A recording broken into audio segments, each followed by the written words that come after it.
नमस्कार दर्शक बंधु शुभ सकाळ। आज हूँ जुलाई मास 25 तारिख शनिवार।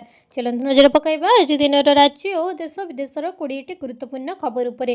ता पूर्व जदि आप चैनल नुआ करी अछंती तेबे भिडियोटी को गोटे लाइक एवं शेयर करने सह चैनल को सब्सक्राइब करी कमेंट बॉक्स रे आपण केउ जिल्लार भिडियोटी को देखुचंती जणांतु जा फल प्रत्येक दिन एपरी नुआ नुआ अपडेट सर्वप्रथमे पाई परिबे। आज प्रथम खबर आसुची बड़ वर्षा प्रबल काचिबो कालीटू नाही नेस्तार नीलाद्रि विजय जाए रथरे ओदा हेबे महाप्रभु। केउंटी लगाण आउ केउंटी तुहाकु तुहा प्रबल वर्षारे गत किछि दिन हेबो भिजुची सारा ओडिशा। ओडिशा सक्रिय मौसुमी प्रभाव रे वर्षा लागित रहितबा बेले समुद्र मध्य को जिबा पई मत्स्यजीवी माननकु बारण करिछि पाणीपाग विभाग। आसंता काली ठारू 27 तारिख पर्यंत सतर्क जारी करा जायछि। एही समय रे समुद्र अशांत रहबा सह घंटा प्रति 50 रु 60 किलोमीटर बेगरे पवन बहिबार संभावना रहिछि। घूर्णिबलय सृष्टि संभावना पाणीपाग विभाग विस्तारित पूर्वानुमान अनुसार 25 तारिख रे उत्तर पश्चिम बंगोपसागर एक पार्श्ववर्ती उत्तर ओडिशा पश्चिम बंग उपकूल रे एक घूर्णिबलय सृष्टि हेबार संभावना अछि। ए घूर्णिबलय उत्तर पश्चिम दिगरे गति करी उत्तर ओडिशा पश्चिम बंग झारखंड उत्तर छत्तीसगढ़ एवं पूर्व मध्य प्रदेश आड़क मुहाइब। 24 रु 30 जुलाई मध्य राज्य में स्वाभाविक वर्षा हेबो। तेबे दक्षिण उपकूल ओडिशा रे वर्षार परिमाण अधिक रही पारे। या परे 31 जुलाई रु 6 अगस्त जाए राज्य में स्वाभाविक वर्षा जारी रहिबो। परवर्ती खबर राज्य सरकार बड़ निष्पत्ति अंगनवाड़ी केन्द्र में महिला और शिशु को मिलिब अंडा। राज्य कैबिनेटर बड़ निष्पत्ति एणिकी अंगनवाड़ी केन्द्र में महिला और शिशु को दि जाउथिबा जलखिया और रंधा खाद्य अंडा परिवेषण करने अधिक अर्थ व्यय करा। राज्य कैबिनेट रे बड़ निष्पत्ति एणिकी अंगनवाड़ी केन्द्र में महिला और शिशु को दि जाउथिबा जलखिया और रंधा खाद्य अंडा परिवेषण अधिक अर्थ व्यय करा। एथिसह स्वास्थ्य बीमा सीमा सुरक्षा और पंचायत आईन को नहीं कैबिनेट नहीं एकाधिक गुरुत्वपूर्ण निष्पत्ति। पश्चिम कैबिनेट बैठक में अंगनवाड़ी केन्द्र में महिला और शिशु दि जाउथिबा जलखिया और गरम रंधा खाद्य अंडा जोगाइबा प्रति प्लेट पिछा अतिरिक्त 2 टंका व्यय को अनुमोदन करा। सरकारଙ୍କର ଏହି ପଦକ୍ଷେପରେ अंगनवाड़ी केन्द्र में पुष्टिकर खाद्य जोगाण आहुरी सुदृढ़ हेबो बोली कुहाଯାଉଛି। एहासह केन्द्रर आयुष्मान भारत योजना रे सामिल नथिबा राज्यवासी मुख्यमंत्री स्वास्थ्य बीमा योजना लागू करने कैबिनेट अनुमोदन देछि। एही योजना माध्यम आयुष्मान भारत वंचित लोक मैंने स्वास्थ्य बीमार सुविधा पाइबे। परवर्ती खबर गैस सिलिंडर 700 टंकार सब्सिडी संसद में सरकार बड़ खुलासा जानतु आज रेट। सरकार गुरुवार दिन सूचना देछन्ते जे चलित वर्ष जून मासरे पश्चिम एशियार संकट कारण अंतर्जातीय बजार में एलपीजी दाम व्यापक बढ़िले 14.2 किलोग्राम घरोई एलपीजी गैस सिलिंडर उपरे 700 टंकार अधिक परोक्ष सब्सिडी दि जाउथिला। एहा फଳରେ ग्राहक मानक पई खुचुरा दर सुलभ रहितिला।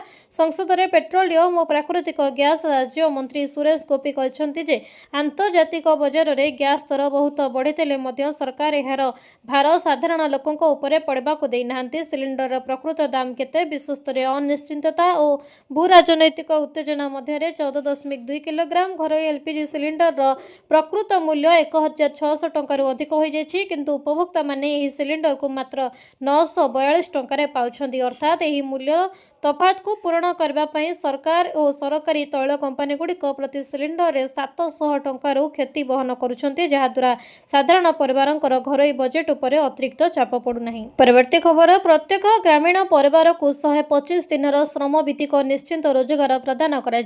प्रत्येक ग्रामीण परिवार को 125 दिन श्रम भित्तिक निश्चिंत रोजगार प्रदान करा। विकसित भारत ग्रामीण ग्यारंटी फॉर रोजगार और आजीविका मिशन VBGRAMG प्रस्तुत बंटन हेबा पर्यंत योग्य परिवार को अंतरीण ग्रामीण रोजगार ग्यारंटी कार्ड प्रदान करा। तेबे एने पंचायती राज और पानीय जल विभाग पक्षर समस्त जिलापाल और जिला कार्यक्रम संयोजक जिला परिषदर मुख्य उन्नयनकारी एवं ब्लॉक कार्यनिर्वाही अधिकारी को निर्देश जारी करा जायछि। विभाग स्पष्ट करिछि जे जेउ जॉब कार्डधारी माने निजर EKYC प्रक्रिया एपर्यंत संपूर्ण करिसंती सेमानकर जॉब कार्ड वैध भावे गणाजिबो। ए प्रक्रिया माध्यम प्रकृत हिताधिकारी परिचय निश्चिंत हेबा सह योजना रे स्वच्छता आसिबो बोली सरकार आशा करुछंती। सेहिपरि जेउ कार्डधारी EKYC प्रक्रिया एपर्यंत बाकी रहिछि सेमानकु शीघ्र करबाको निर्देश दिया जायछि। परवर्ती खबर अष्टम वेतन कमिशन रे बड़ खुशी खबर एणिकी बढ़ी पारे दरमा। जानिनियंतु कर्मचारी संगठन गुड़िक द्वारा उठा जाउथिबा अनेक दाबी मध्यरु सबुठारु गुरुत्वपूर्ण हेउछि फिटमेंट फैक्टर वृद्धि पाई दाबी, जाको अष्टम वेतन कमिशन अधीन 3.83 को वृद्धि करबाकू चेष्टा कराଯାଉଛି। मुद्रास्फीति जोगु वर्ष वर्ष धरी वेतन रे प्रकृत मूल्य रे हासिल पुनर्स्थापित करबा पई संगठन गुड़िक एहाको एक आवश्यक प्रसंग बोली दाबी करि आसुछंती। तथापि सांप्रतिक रिपोर्ट आधार रे यह मध्य संभव जे सरकार एही दाबी को मानिबा परिवर्ते एने अन्य एक पथ मध्य खोजि पारंती। फिटमेंट फैक्टर रे बुद्धि पई चाहिदा केवल बढ़ुछि ताहा नुहे, बरं एहा पछरे एक गुरुत्वपूर्ण कारण रहिछि। दरमा वृद्धि रे एही फिटमेंट फैक्टर को गुरुत्वपूर्ण बोले विवेचना करा जाय, कारण एही तथ्य को अनुमोदन करा जाय पारे जे जदि कर्मचारी मानकर दाबी अनुसार फिटमेंट फैक्टर को 3.83 को वृद्धि करा जाय, तबे केंद्र सरकारी कर्मचारी सर्वनिम्न प्रारंभिक दरमा 18,000 रु 51,000 टंका को वृद्धि पाइब, जहा फल रे एहार परिमाण प्राय 69,000 टंका पहुंची जिवो। यह उल्लेखनीय जे केंद्र सरकारी कर्मचारी मानक पई वर्तमान फिटमेंट फैक्टर 2.57 अटे। परवर्ती खबर, एथर किसान निधिर किस्ती टंका प्रथम एही चाषींकर अकाउंट को आसीबो। चेक करंतु लिस्ट रे आपनक ना। देश रे अधारु अधिक जनसंख्या एबे भी जीविका पई कृषि उपर निर्भर करंती, हेले अनेक चाषी चाषरू यथेष्ट आय करि पारु नाहंती। एहिपरि चाषी मानकु समर्थन करबा पई केंद्र सरकार एवं विभिन्न राज्य सरकार अनेक योजना चलांती। केंद्र सरकारक एपरि एक पदक्षेप होछि प्रधानमंत्री किसान सम्मान निधि योजना, जहाँ वार्षिक 6,000 टंका प्रदान करे। एपर्यंत योजना रे 23 किस्ती जारी करा जायछि एवं चाषी माने एबे 24तम किस्ती पई अपेक्षा करिसंती। सरकार खूब शीघ्र चाषींकर बैंक अकाउंट को टंका स्थानांतर करबाकू प्रस्तुत हेउछंती। एही किस्ती पूर्वरु सरकार किछि नियम कड़ाकड़ी करिसंती। चाषी माने एबे प्रथम किस्ती पाइबे जदि एही काम करिथिबे। एथर सरकार स्पष्ट करिसंती जे केवल सेही चाषी मानको प्राथमिकता दिया जिवो जे मानक रेकर्ड संपूर्ण अद्यतन अछि। सर्वप्रथम एवं सबुठारु जरूरी आवश्यकता हेउछि केवाईसी समाप्ति। एही प्रक्रिया समस्त चाषी करिथिबा आवश्यक, ताले प्रथम किस्ती पाइबे। तालिका रे परवर्ती चाषी माने अछंती जे माने जमी कागजपत्र समाप्ति करिसंती, अर्थात जमी जांच। तृतीय गुरुत्वपूर्ण कथा हेउछि जे आपनकर बैंक अकाउंट सहित जड़ित समस्त विवरणी जेपरि कि आपनकर नाम, आधार नंबर एवं आईएफसी कोड संपूर्ण सठिक होइतिबा आवश्यक। परवर्ती खबर, 15,000 कोटी टंकार निवेश सीधा सड़क चाकरी पाइबे 6,000 युवक युवती। एमओयू साक्षारित। टेक्नोलोजी क्षेत्र में नुआ शिखर छुईबा को जाउछि ओडिशा। आसुछि बड़ नियुक्ति सुजोग। 5 वर्ष रे निवेश एवं 15,000 कोटी टंका सीधा सड़क राज्यर 6,000 युवक एवं युवती पाइबे चाकरी। मुख्यमंत्री मोहन माझींकर उपस्थिति रे दुईटी बड़ एमओयू स्वाक्षरित होइछि। आज लोकसभा भवन रे कन्वेंशन सेंटर ठारे एचसीएल टेक एवं देशर स्वदेशी एआई संस्था सर्वम एआई सहित दुईटी जुगान्तकारी बुझामणा पत्र एमओयू स्वाक्षर होइछि, जहाँकि ओडिशार शिल्प एवं टेक्नोलोजी क्षेत्र में एक नूतन विप्लवर शुभारंभ होइछि। एही पदक्षेप द्वारा ओडिशा रे टेक्नोलोजी भित्तिक आर्थिक अभिवृद्धि अधिक सुदृढ़ हेबा सह राज्य रे हजार हजार उच्च शिक्षित और कुशली युवक युवती मानक पई सीधा सड़क नियुक्ति सुजोग स्पष्ट हेबो बोली मुख्यमंत्री मोहन चरण माझी कहिसंती। एही ऐतिहासिक सहयोगिता अनुसायी एचसीएल टेक ओडिशार निजर एक डेवलपमेंट सेंटर प्रतिष्ठा करबा को जाउछि, जहाँ राज्य रे आईटी इकोसिस्टम को विश्व स्तर रे एक नुआ परिचय पत्र देबो। परवर्ती खबर, सीएम किसान योजना को नहीं आसिला बड़ खबर। आज करंतु आपनकर सीएम किसान स्टेटस एक्टिव, काहेकि ना 6 तारिख रु आरंभ होला सीएम किसान रो नुआ आवेदन। शीघ्र ए सब काम सारी दियंतु, नहले पूर्व किस्तीर 10 लाख हिताधिकारी नाम कटिथिला। सेतिरे बहुत हिताधिकारी माने 2,000 टंका वंचित होइछंती। आगामी किस्ती जारी हेबा पूर्वरु एही 4टी काम निहाती कराई दियंतु। प्रथमे आधार केवाईसी, द्वितीय रे निज नाम रे थिबा जमी थिबा दरकार, तृतीय रे बैंक अकाउंट रे डीबीटी लिंक थिबा दरकार, चतुर्थ रे आधार कार्ड रे मोबाइल नंबर लिंक थिबा आवश्यक। एही योजना रे वर्ष को 2टी किस्ती रे मोट 4,000 टंका दिया जाउछि। एही अवसर रे मुख्यमंत्री कहिसंती 2024 रु 22 मास रे आम कृषि अभिवृद्धि हार 5.3% बढ़िछि, जेउथरे नुआ खाइरे आसीबो 2,000 टंका। धान उत्पादन रे ओडिशा देशर द्वितीय स्थान रे रहिछि। सठिक समय रे चाषी को आर्थिक सहायता जोगाई देबाकू आमर लक्ष्य। एथिपई सरकार सीएम किसान योजना करिसंती। एही योजनार मुख्य लक्ष्य हेउछि कृषकों को विकास पथरे जोड़िबा। परवर्ती खबर, एलपीजी सब्सिडी उपरे सरकारक बड़ निष्पत्ति। एबे केवल गरीब परिवार को मिलिबो लाभ। फोन को पठा जाउछि अलर्ट।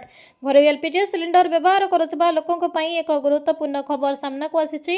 केंद्र सरकार एलपीजी ग्राहक मानकु सब्सिडी पई सेमानकर योग्यता विषय एसएमएस अलर्ट पठाइबा आरंभ करिसंती। वर्तमान टैक्स रेकर्ड माध्यम रे गैस सब्सिडीर जांच प्रक्रिया को जोरदार करा जायछि। ईरान युद्ध कारणरू देखा देइथिबा हरमुज संकट मध्यरे सरकार एही बड़ पदक्षेप नैछंती। तेबे एही मेसेज पठाइबार मुख्य लक्ष्य हेउछि जे जालियाती करी सब्सिडी ହେଉଥିବା ଲୋକଙ୍କୁ ରୋକିବା ଏବଂ କେବଳ ପ୍ରକୃତ ହିତାଧିକାରୀମାନଙ୍କ ପାଖରେ ସୁବିଧା ପହଞ୍ଚାଇବା 7 ଦିନ ମଧ୍ୟରେ ଦେବାକୁ ପଡ଼ିବ ଜବାବ। ମିଳୁଥିବା ସୂଚନା ଅନୁଯାୟୀ ଏଲ୍ପିଜି ଗ୍ରାହକମାନଙ୍କୁ ପଠାଯାଇଥିବା ମେସେଜରେ ଉଲ୍ଲେଖ ଅଛି ଯେ ଯେଉଁମାନଙ୍କର ବାର୍ଷିକ ଟ୍ୟାକ୍ସ ଯୋଗ୍ୟ ଆୟ 10 ଲକ୍ଷ ଟଙ୍କାରୁ ଅଧିକ ସେମାନଙ୍କୁ 7 ଦିନ ମଧ୍ୟରେ ନିଜର ସମ୍ପୂର୍ଣ୍ଣ ତଥ୍ୟ ଦେବାକୁ କିମ୍ବା ସଠିକ୍ ଜବାବ ରଖିବାକୁ ହେବ। ଯେଉଁମାନେ ଏହା କରିବେ ନାହିଁ ସେମାନଙ୍କ ବିରୁଦ୍ଧରେ କଠୋର କାର୍ଯ୍ୟାନୁଷ୍ଠାନ ଗ୍ରହଣ କରାଯିବ।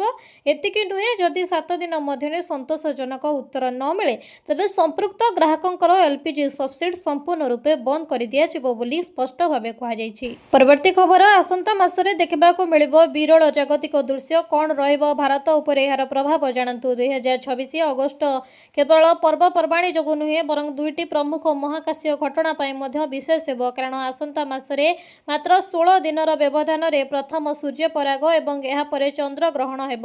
ସଂଯୋଗବଶତଃ ଉଭୟ ଘଟଣା ଭାରତରେ ଦୃଶ୍ୟମାନ ହେବ ନାହିଁ, ସେଥିପାଇଁ ଏଠାରେ ସୂତକାଳ ମାନ୍ୟ ହେବ ନାହିଁ। ହେଲେ ତଥାପି ଜ୍ୟୋତିଷ ଶାସ୍ତ୍ର ଅନୁସାରେ ଏପରି ଜାଗତିକ ଘଟଣା ଗ୍ରହଣ କେବଳ ଆକାଶରେ ଦୃଶ୍ୟମାନ ହେଉଥିବା ସାଧାରଣ ଘଟଣା ନୁହେଁ ବରଂ ଗ୍ରହ ନକ୍ଷତ୍ରଙ୍କ ଗତି ଏବଂ ରାଶି ଉପରେ ଏହାର ପ୍ରଭାବ ବିଷୟରେ ମଧ୍ୟ ଆଲୋଚନା କରାଯାଇଛି। ଉଭୟ ପରାଗ ଓ ଗ୍ରହଣ କେବେ ହେବ, କେଉଁଠାରେ ଦୃଶ୍ୟମାନ ହେବ, ଏହାର ଗୁରୁତ୍ୱ କ'ଣ ଜାଣନ୍ତୁ। ଚଳିତ ଅଗଷ୍ଟ ବର୍ଷ 12 ତାରିଖରେ ପ୍ରଥମ ସୂର୍ଯ୍ୟଗ୍ରହଣ ହେବ। ଏହାପରେ ଅଗଷ୍ଟ 27-28 ତାରିଖ ମଧ୍ୟରାତ୍ରିରେ ଲାଗିବ ଚନ୍ଦ୍ରଗ୍ରହଣ। ଭାରତୀୟ ଉଭୟ ପରାଗ ଗ୍ରହଣ ଦୃଶ୍ୟମାନ ହେବ ନାହିଁ, ଯେଉଁଥିପାଇଁ ଏଠାରେ ସୂତକ କାଳ ମାନ୍ୟ ହେବ ନାହିଁ। ହେଲେ ତଥାପି ଜ୍ୟୋତିଷ ଶାସ୍ତ୍ର ଅନୁସାରେ ଗ୍ରହ ନକ୍ଷତ୍ରଙ୍କ ସ୍ଥିତି ଯୋଗୁଁ ଏହି ମହାକାଶୀୟ ଘଟଣାକୁ ବିଶେଷ ବୋଲି ବିବେଚନା କରାଯାଇଛି। ପରବର୍ତ୍ତୀ ଖବର, ଆପଣଙ୍କୁ ମିଳୁନି କି ମାଗଣା ରାସନ? ଖୋଲିଲା ପୋର୍ଟାଲ। ଏମିତି ଆପ୍ଲାଏ କଲେ ପାଇବେ ନୂଆ ରାସନ କାର୍ଡ। ଓଡ଼ିଶାରେ ରହୁଛନ୍ତି, ନୂଆ ରାସନ କାର୍ଡ ତିଆରି କରିବାକୁ ଚାହୁଁଛନ୍ତି, ତେବେ ଆପଣଙ୍କ ପାଇଁ ଗୁଡ୍ ନ୍ୟୁଜ୍। ଏମିତି ଆବେଦନ କଲେ 30 ଦିନରେ ଆସିବ ରାସନ କାର୍ଡ। ଯାହାର ରାସନ କାର୍ଡ ଅଛି ତାକୁ ସରକାରୀ ରାସନ ଦୋକାନରୁ କମ୍ ରେଟ୍ରେ ଗହମ ଓ ଚାଉଳ ମିଳିଥାଏ। ରାଜ୍ୟର ବିଭିନ୍ନ ପୋର୍ଟାଲ ମାଧ୍ୟମରେ ରାସନ କାର୍ଡ ପାଇଁ ଆବେଦନ କରିବାର ବ୍ୟବସ୍ଥା କରାଯାଇଛି। ବର୍ତ୍ତମାନ ରାଜ୍ୟ ସରକାର ଏକ ନୂଆ ଯୋଜନା ମୁଖ୍ୟମନ୍ତ୍ରୀ ଅନ୍ନପୂର୍ଣ୍ଣା ଯୋଜନା ମାଧ୍ୟମରେ ଜାତୀୟ ଖାଦ୍ୟ ସୁରକ୍ଷା ଆଇନ ତଥା ରାଜ୍ୟ ଖାଦ୍ୟ ସୁରକ୍ଷା ଯୋଜନା ଅଧୀନସ୍ଥ ହିତାଧିକାରୀଙ୍କୁ ଅତିରିକ୍ତ ଚାଉଳ କୋଟା ବଣ୍ଟନ ପାଇଁ ସ୍ଥିର କରିଛନ୍ତି। ଏହି କୋଟା ବ୍ୟତୀତ ମୁଣ୍ଡ ପିଛା ମାସିକ 5 କିଲୋଗ୍ରାମ ଅଧିକ ଚାଉଳ ମିଳିବ। ଯେକୌଣସି ଯୋଗ୍ୟ ବ୍ୟକ୍ତି ଗୋଟିଏ ରାସନ କାର୍ଡ ତିଆରି ପାଇଁ ଅନଲାଇନରେ ଆବେଦନ କରିପାରିବେ। ଏଥିପାଇଁ ସରକାର ପୋର୍ଟାଲ ବି ଖୋଲିଛନ୍ତି। ଓଡ଼ିଶା ସରକାର food supplies and consumer welfare department ୱେବସାଇଟରେ ପ୍ରତ୍ୟେକ ପ୍ରକାରର ସୂଚନା ପାଇପାରିବେ। ଏହି ୱେବସାଇଟକୁ ଯାଇ ଆପଣ ମାଗଣାରେ ରାସନ କାର୍ଡ ପାଇଁ ଆବେଦନ କରିପାରିବେ। ବିଶେଷ କଥା ହେଉଛି ଅନଲାଇନ ସୁବିଧା ପ୍ରବର୍ତ୍ତନ ହେତୁ ଲୋକଙ୍କୁ ଆଉ ସରକାରୀ କାର୍ଯ୍ୟାଳୟ ଦୌଡ଼ିବାକୁ ପଡ଼ିବ ନାହିଁ। ଆପଣ 30 ଦିନ ମଧ୍ୟରେ ରାସନ କାର୍ଡ ପାଇପାରିବେ। ପରବର୍ତ୍ତୀ ଖବର, ପିଏମ୍ ଆବାସ ଯୋଜନାର ଗ୍ରାମୀଣର ଚୂଡ଼ାନ୍ତ ହିତାଧିକାରୀମାନଙ୍କର ତାଲିକା ପ୍ରକାଶ ପାଇଛି। ଏଭଳି ଯାଞ୍ଚ କରନ୍ତୁ ନିଜର ନାମ। ପ୍ରଧାନମନ୍ତ୍ରୀ ଆବାସ ଯୋଜନା ଗ୍ରାମୀଣର 2026 ବର୍ଷ ପାଇଁ ଚୂଡ଼ାନ୍ତ ହିତାଧିକାରୀଙ୍କର ତାଲିକା ପ୍ରକାଶ ପାଇଛି। ଦେଶର ଗରିବ ଏବଂ ବାସହୀନ ପରିବାରଙ୍କୁ ପକ୍କା ଘର ଯୋଗାଇ ଦେବା ଉଦ୍ଦେଶ୍ୟରେ କେନ୍ଦ୍ର ସରକାରଙ୍କ ପକ୍ଷରୁ ଏହି ଯୋଜନାର ନୂତନ ତାଲିକା ଜାରି କରାଯାଇଛି। ଯେଉଁମାନେ ଏହି ଗ୍ରାମୀଣ ଆବାସ ଯୋଜନା ପାଇଁ ପୂର୍ବରୁ ଆବେଦନ କରିଥିଲେ ସେମାନେ ବର୍ତ୍ତମାନ ସରକାରୀ ପୋର୍ଟାଲ ଯାଇ ନିଜର ନାମ ତାଲିକାରେ ଯାଞ୍ଚ କରିପାରିବେ। ଆବେଦନକାରୀମାନେ ଅଫିସିଆଲ ୱେବସାଇଟକୁ ଯାଇ ନିଜର ରାଜ୍ୟ, ଜିଲ୍ଲା, ବ୍ଲକ ଏବଂ ଗ୍ରାମ ପଞ୍ଚାୟତ ଚୟନ କରି ସହଜରେ ଏହି ତାଲିକା ଦେଖିପାରିବେ। ଏହି ନୂଆ ତାଲିକାରେ ସ୍ଥାନ ପାଇଥିବା ଯୋଗ୍ୟ ହିତାଧିକାରୀମାନଙ୍କୁ ସିଧାସଳଖ ଆର୍ଥିକ ସହାୟତା ନିଜର ବ୍ୟାଙ୍କ ଆକାଉଣ୍ଟରେ ଡିବିଟି ମାଧ୍ୟମରେ ପ୍ରଦାନ କରାଯିବ। ଗ୍ରାମାଞ୍ଚଳର ବହୁ ପରିବାର ଏହି ଯୋଜନା ମାଧ୍ୟମରେ ନିଜର ପକ୍କା ଘର ସ୍ୱପ୍ନ ପୂରଣ କରିପାରିବେ ବୋଲି ପ୍ରଶାସନ ପକ୍ଷରୁ କୁହାଯାଇଛି। ପରବର୍ତ୍ତୀ ଖବର, ପିଏମ୍ ଜନମନ ଯୋଜନାରୁ ଏହି ଚାଷୀମାନଙ୍କୁ ମିଳିବ ଫାଇଦା। ଜାଣନ୍ତୁ କିପରି କରିବେ ଆବେଦନ। କେନ୍ଦ୍ର ସରକାର ଏବଂ ଦେଶର ବିଭିନ୍ନ ରାଜ୍ୟ ସରକାର ଚାଷୀମାନଙ୍କ ପାଇଁ ଅନେକ ପ୍ରକାରର ଯୋଜନା ଚଳାଉଛନ୍ତି, ଯାହାର ଫାଇଦା ଦେଶର କୋଟି କୋଟି ଚାଷୀ ଉଠାଉଛନ୍ତି। ଏହିସବୁ ମଧ୍ୟରୁ ଅନ୍ୟତମ ହେଉଛି ପିଏମ୍ ଜନମନ ଯୋଜନା, ଯାହା ଆଜିକାଲି ବେଶ୍ ଚର୍ଚ୍ଚାରେ ଅଛି। ଏହି ଯୋଜନା ବିଶେଷ କରି ଅତି ପଛୁଆ ଜନଜାତି ଗୋଷ୍ଠୀ ଅର୍ଥାତ୍ PVTG ପରିବାରଗୁଡ଼ିକ ପାଇଁ ଜୀବନରେ ବଡ଼ ପରିବର୍ତ୍ତନ ଆଣିବା ପାଇଁ ଆରମ୍ଭ କରାଯାଇଛି। ସରକାରଙ୍କ ଲକ୍ଷ୍ୟ କେବଳ ଆର୍ଥିକ ସହାୟତା ପ୍ରଦାନ ନୁହେଁ ବରଂ ସମ୍ପ୍ରଦାୟଗୁଡ଼ିକ ଆଧୁନିକ ସୁବିଧା ସହ ଯୋଡ଼ିବାକୁ ସେମାନଙ୍କୁ ମୁଖ୍ୟ ସ୍ରୋତକୁ ଆଣିବା। ଏହି ଯୋଜନା ଅଧୀନରେ 400 କାର୍ଯ୍ୟଠାରୁ ଆରମ୍ଭ କରି ସ୍ଥାନ ପର୍ଯ୍ୟନ୍ତ ପ୍ରତ୍ୟେକ ଛୋଟ ବଡ଼ ଆବଶ୍ୟକତାର ଧ୍ୟାନ ରଖାଯାଇଛି। ତେବେ ପିଏମ୍ ଜନମନ ଯୋଜନା ଅର୍ଥାତ୍ ପ୍ରଧାନମନ୍ତ୍ରୀ ଜନଜାତି ଆଦିବାସୀ ନ୍ୟାୟ ମହା ଅଭିଯାନ ଏପରି ଏକ ମିଶନ ଯାହା ପଛୁଆ ଜନଜାତି ଅଞ୍ଚଳର ବିକାଶ ପାଇଁ ପ୍ରସ୍ତୁତ କରାଯାଇଛି। ଏହାର ବଜେଟ୍ ପ୍ରାୟ 24,000 କୋଟି ଟଙ୍କା ରହିଛି, ଯାହାକୁ ଅନେକ ମନ୍ତ୍ରାଳୟ ସହିତ ମିଶି କାର୍ଯ୍ୟକାରୀ କରାଯାଉଛି। ଏହି ଯୋଜନାର ମୁଖ୍ୟ ଉଦ୍ଦେଶ୍ୟ ହେଉଛି ଦୁର୍ଗମ ଅଞ୍ଚଳରେ ରହୁଥିବା ପରିବାର ନିକଟରେ ପକ୍କା ଘର, ବିଜୁଳି, ରାସ୍ତା, ସ୍ୱଚ୍ଛ ପାଣି ଏବଂ ମୋବାଇଲ କନେକ୍ଟିଭିଟି ଭଳି 11ଟି ଜରୁରୀ ସୁବିଧା ପହଞ୍ଚାଇବା। ପରବର୍ତ୍ତୀ ଖବର, ପୋଷ୍ଟ ଅଫିସର ଏହି ସ୍କିମ୍ ଆପଣଙ୍କର ଟଙ୍କାକୁ କରିଦେବ ଡବଲ, ସେ ବି ପୁରା ସରକାରୀ ଗ୍ୟାରେଣ୍ଟି ସହ। ଏକାଥରେ ହେବେ ଲକ୍ଷପତି।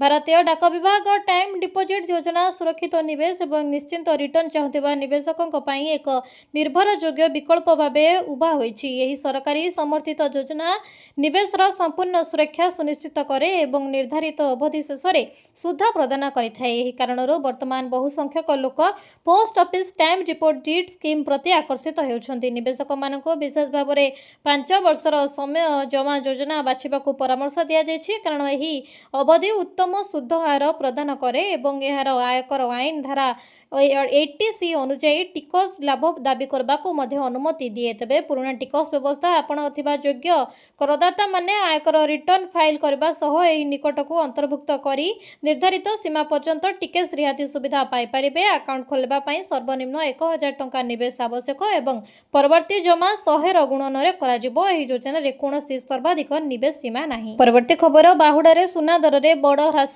पूरा एते टंका खसिला दर जानतु। ओडिशा सह अन्य प्रमुख सहर में केते अच्छी रेट। भारत में गत 24 घंटा मध्य सुना दर में ह्रास देखा मिली। 24 कैरेट सुनार मूल्य 1850 टंका और 22 कैरेट सुनार मूल्य 1700 टंका ह्रास पाई। जुलाई 24, 2026 रे 24 कैरेट सुना 10 ग्राम को 1,44,330 टंका थिबा बेले 22 कैरेट सुना 10 ग्राम को 1,32,300 टंका रही। सेहीपरि 18 कैरेट मूल्य 1,390 टंका कमी 24 घंटे 1,08,250 टंका पहुंची। राजधानी भुवनेश्वर में 24 कैरेट सुनार मूल्य 1,850 टंका कमी। गत 24 घंटे भुवनेश्वर में 24 कैरेट सुनार रेट 1,44,330 टंका, 22 कैरेट 1,32,300 टंका रही। सुना दर कमी बेले भारत में रूपा मूल्य गत 24 घंटे 5,000 टंका वृद्धि पाई। जुलाई 22, 2026 सुधा किलोग्राम पिछा रूपा दर 2,40,000 टंका पहुंची। परवर्ती खबर, धर्मेन्द्र इस्तीफा दाबी रे अड़िला सीजेपी, समय मागिले सरकार। धर्मेन्द्र शिक्षा मंत्री धर्मेन्द्र प्रधान इस्तीफा दाबी पछकू हटिब नाही बोली स्पष्ट करिछि सीजेपी।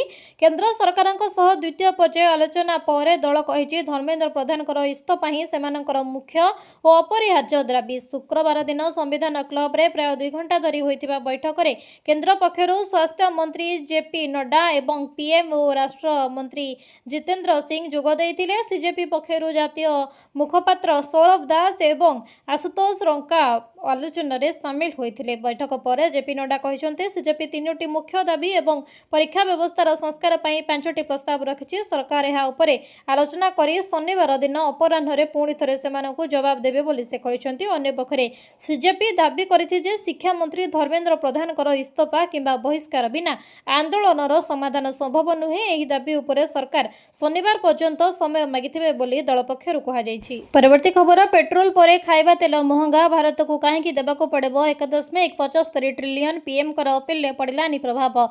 पेट्रोल डीजेल दर वृद्धि जो पूर्वर ही साधारण लोके चिंतार थे। रोषेई घर अन्य सामग्री दाम आकाश छुआ होबार लगी। प्रथम क्षीर पर पनीपरिया और खाइबा तेलर दाम बढ़ी जाइए। सोइस तेल, चीनाबादाम तेल, तिल तेल, कंचा पाम ऑयल और बैनोला तेल सामिल रही। यार प्रभाव में पुणी थे गृहिणी मानकर रोषेई घर बजेट बिगिड़बार आशंका रही। दैनंदिन खर्च बढ़ा जो साधारण परिवार उपरे अधिक आर्थिक चाप पड़ पारे। खाइबा तेल प्राय प्रत्येक घर, होटेल, रेस्टोरेंट रे बहुल भाव व्यवहार होता है, विशेषकर पर्वपर्वाणी समय यार चाहिदा बढ़ी थाए। एभली स्थिति में गत 1 मास हेब खाइबा तेल दाम रे बेस वृद्धि देखा जाउछि। गत सप्ताह रे डॉलर तुलन में टंकार मूल्य ह्रास पाइथिला। यार प्रभाव में बाहर देशरू आमदानी करा जाउथिबा खाइबा तेल दाम बढ़ी। परवर्ती खबर, बिगिड़िला साधारण खाउटिंग बजेट परिबा परे एबे चीनी दर ऊपर मुहां।